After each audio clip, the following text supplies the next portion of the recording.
A rocket is launched in the air, and its height in feet is modeled by the function h. Here is a graph representing h. Select all true statements about the situation. Choice A. The rocket is launched from a height less than 20 feet above the ground. Choice B. The rocket is launched from about 20 feet above the ground. So as we look at this graph, what I can do is zoom in here. And height in feet is the y-axis. So 20 would be right here. We can see that the y-intercept is right here at this red point. So this is clearly less than 20 feet above the ground. So choice A is correct. Choice B would be incorrect.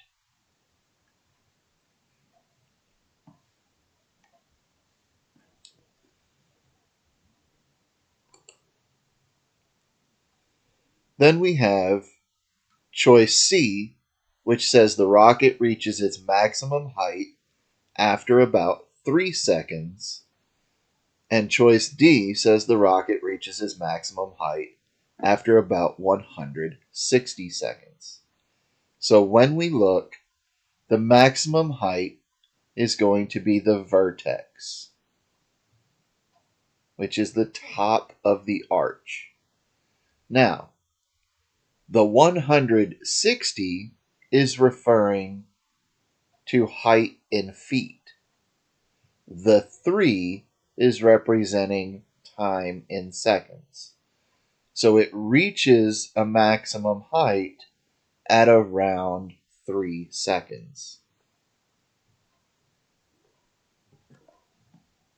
So choice C is correct, and choice D is incorrect.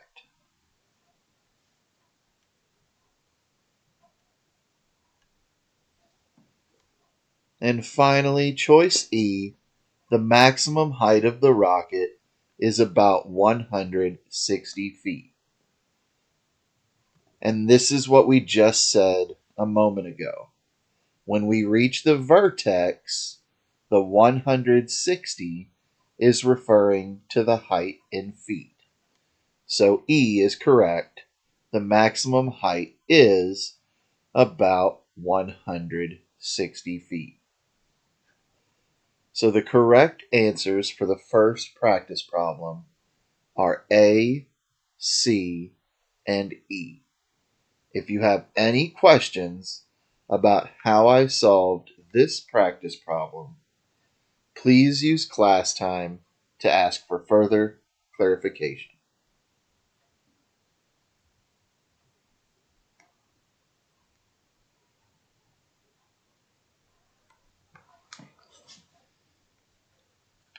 Each expression represents an object's distance from the ground in meters as a function of time, t, in seconds.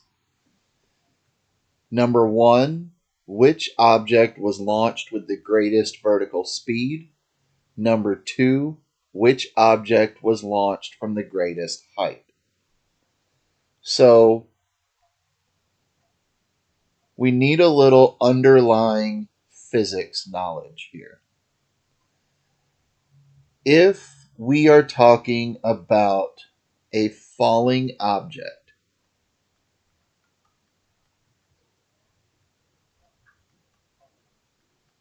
or a projectile object,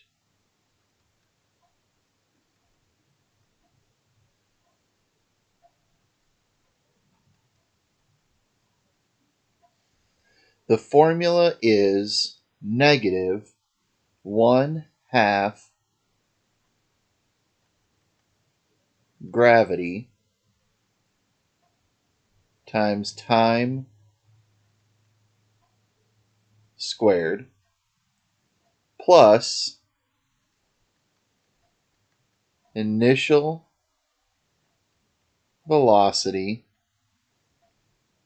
times time plus initial height. So as we look at this, the negative 5t squared represents the force of gravity.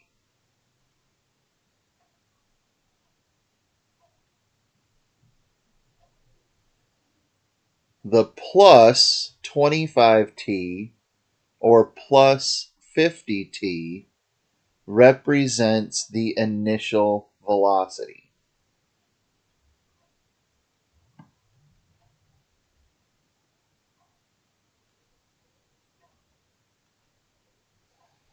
And the plus 50 or the plus 25 is representing the initial height.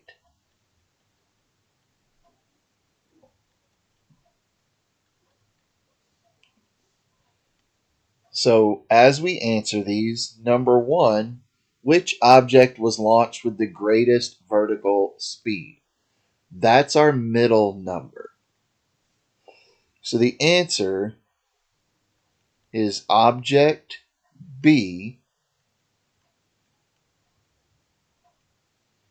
because 50t is greater than 25t. So this is saying 50 meters per second is greater than 25 meters per second. Number two, which object was launched from the greatest height? This is going to be object A,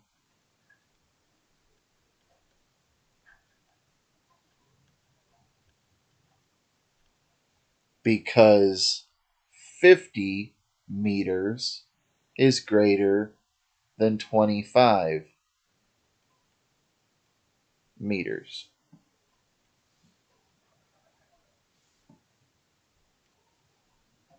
So during quadratic units, we are going to see a lot of projectile motion problems, a lot of falling object problems. So this could be a really good formula to understand conceptually, because you're going to see it over and over and over again the rest of this class. You have 1/2 gravity times time squared. You have the initial velocity times the time, and you have the initial height. So anytime you see these formulas, remember which part is the gravity force, which part is the initial velocity, and which part is the initial height. If you have any questions about this problem, please use class time to ask for further clarification.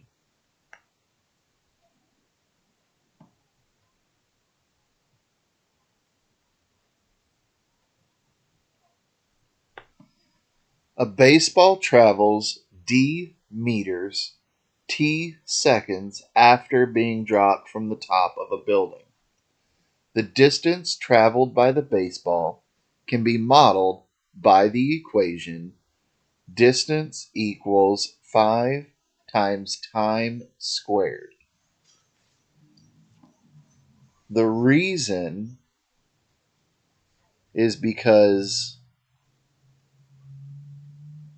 gravity equals 9.81 meters per second. So they're rounding it to 5 when you take 1/2. So we're just talking about how far, how fast does gravity pull the baseball once it's been dropped. So number one wants us to complete the table and plot the data on the coordinate plane. So if time is 0, then 0 squared is 0, and 0 times 5 is 0. Next,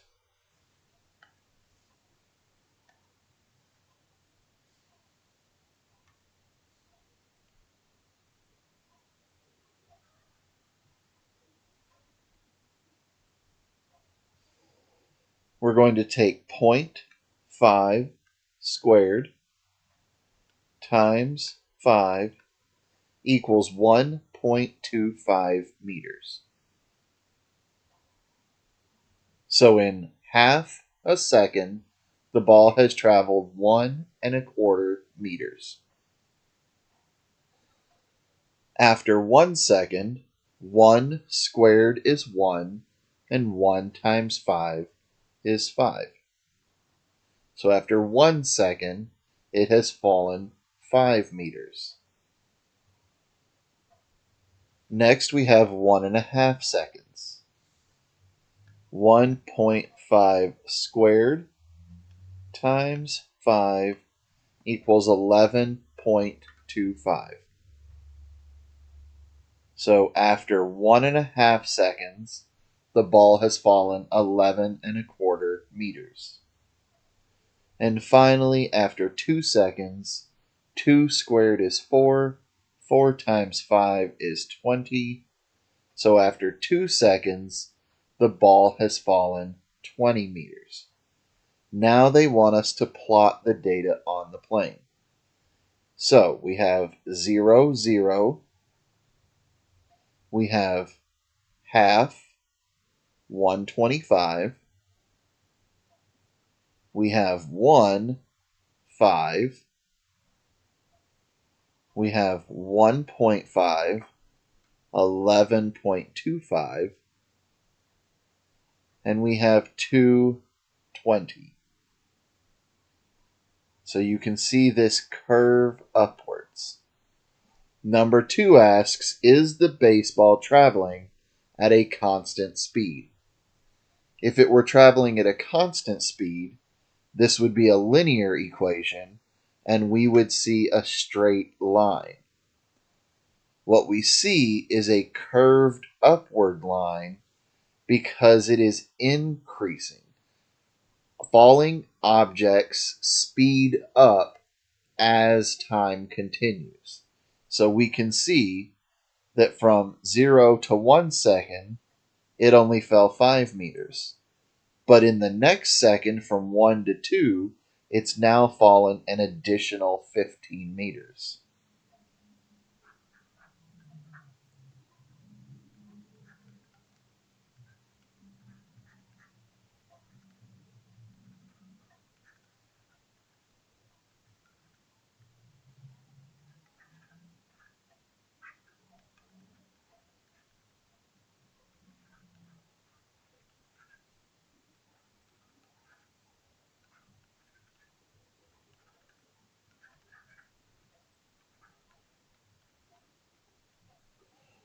So this is what gravity does.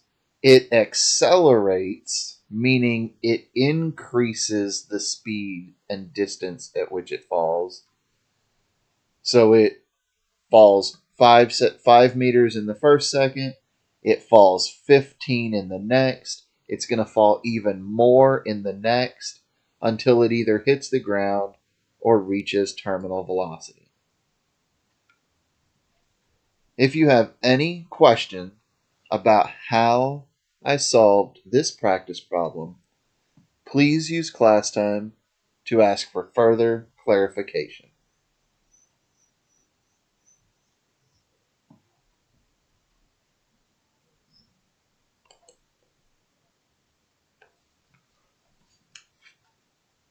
A small ball is dropped from a tall building. Which equation could represent the ball's height h in feet relative to the ground as a function of time in seconds?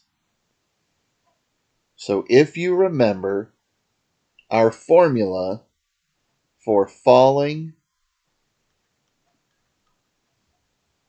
or projectile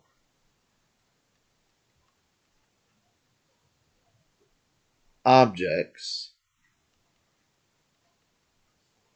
is negative 1/2 gravity time squared plus initial velocity times time plus initial height. The one thing you might notice that's different is instead of -5 as we had before, we're now seeing a -16. The difference is this time they're measuring in feet. Previously, we were talking about meters. So don't let that mess with you. What you need to think of is this time we're not talking about something being thrown, we're talking about something being dropped. So if something is dropped, then the initial velocity is going to be 0.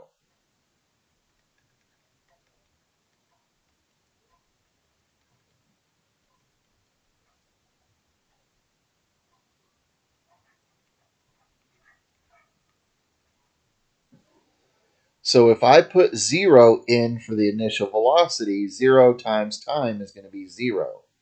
So now all we have is gravity and height. All they've done is put the height, which we know was a tall building, so that's going to be the 100, and they just moved the height over in front of gravity. So B is the correct choice. 100 is height. -16 time squared is representing gravity acceleration. So that means A is wrong, C is wrong, and D is wrong. Again, we have a quadratic equation, and it's represented by this falling or projectile object. If you have any questions about how I solved this practice problem, please use class time to ask for further clarification.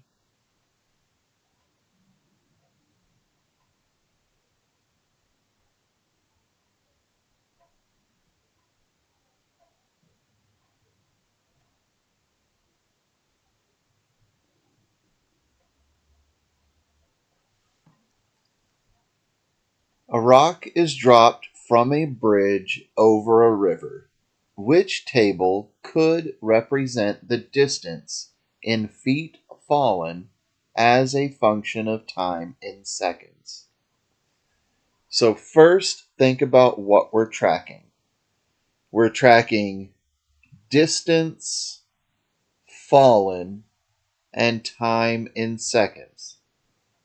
So if I drop an object, it should have increasing distance fallen. It's going to fall from 0 when I drop it to the entire distance to the ground by the end. So if you look at table C and table D, the distance is decreasing.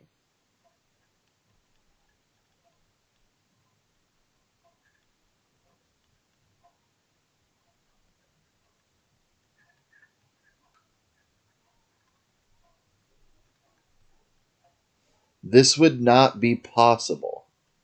So table C and table D are both out. So it's got to be table A or table B. If we look at table A, it falls 48 feet the first second. It falls 48 feet the second second. And it falls 48 feet the third second. A falling object is accelerated by gravity. It falls farther and farther each second. So table A is wrong.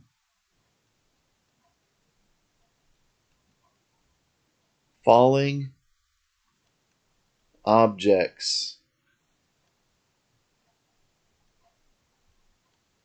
accelerate. They do not fall at a constant speed. Table B is going to be the correct choice.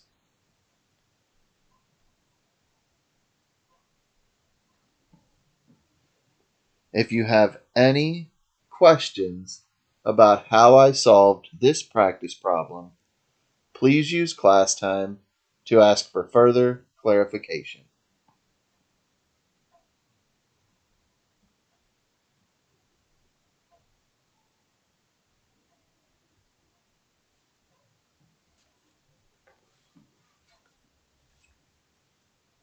The height of a diver above the water is given by h of t equals negative 5t squared plus 10t plus 3, where t is time measured in seconds and h of t is measured in meters.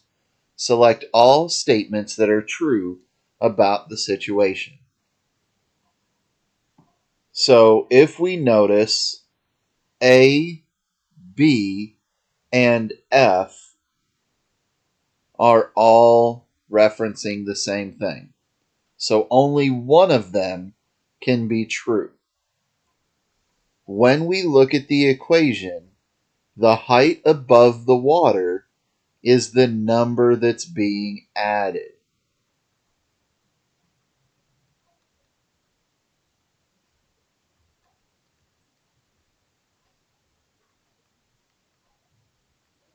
So in this instance, the diver starts 3 meters above the water. So B is correct. A and F are wrong. C, D, and E are all referencing the graph. So what we can do is make a quick sketch of what this would look like.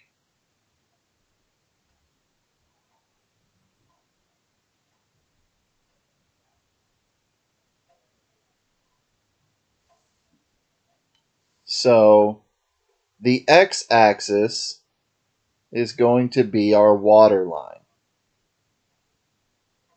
Okay? And then everything below the x-axis is our water. We just said the diver begins 3 meters above the water. So we'll put a little platform here. We'll say that this is 3, and this is where our diver is.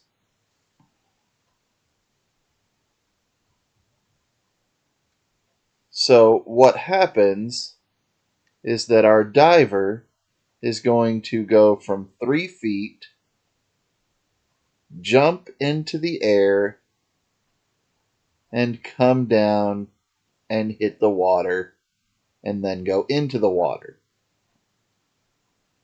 Then, if we wanted to complete this parabola, mathematically, you would have the other side of this parabola. So C and D are referring to the zeros. The zeros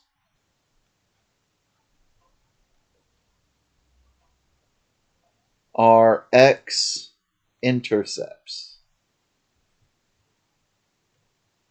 Anytime you see a problem that refers to the zeros, they're talking about the x-intercepts.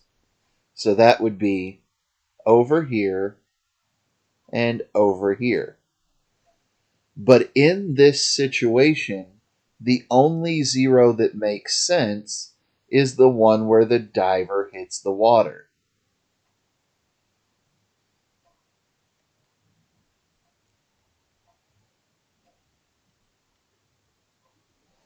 This zero over here is before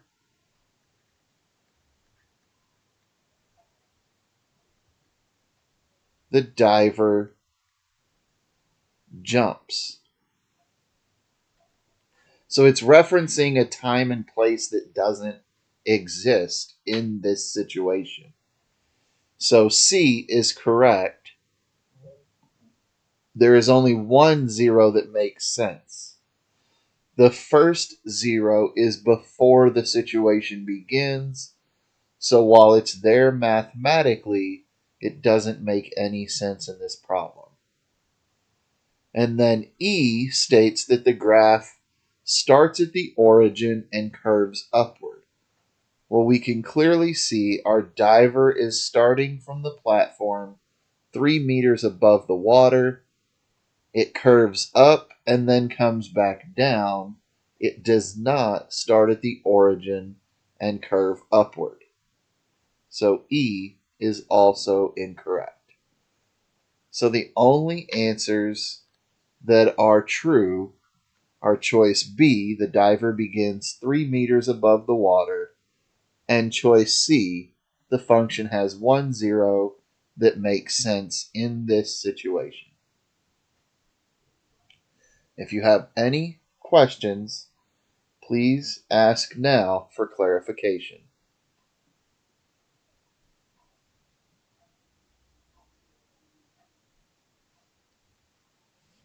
The height of a baseball in feet is modeled by the function h given by the equation h of t equals 3 plus 60t minus 16t squared.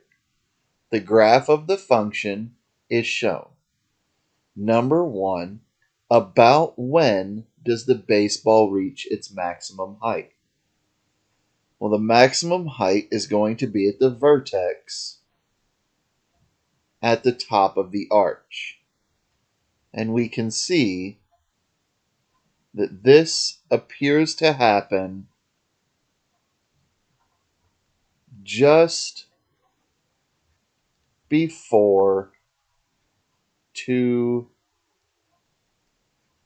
seconds. Number 2, about how high is the maximum height of the baseball? So height would be calculated looking to the left. And we can see that that is approximately 60 feet above the ground.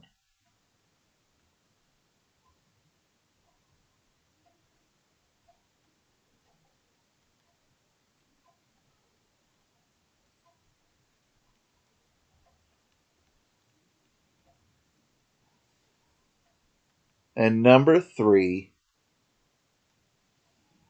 about when does the ball hit the ground? Well, the ball hits the ground at the end of the parabola. And we can see this is just before 4 seconds.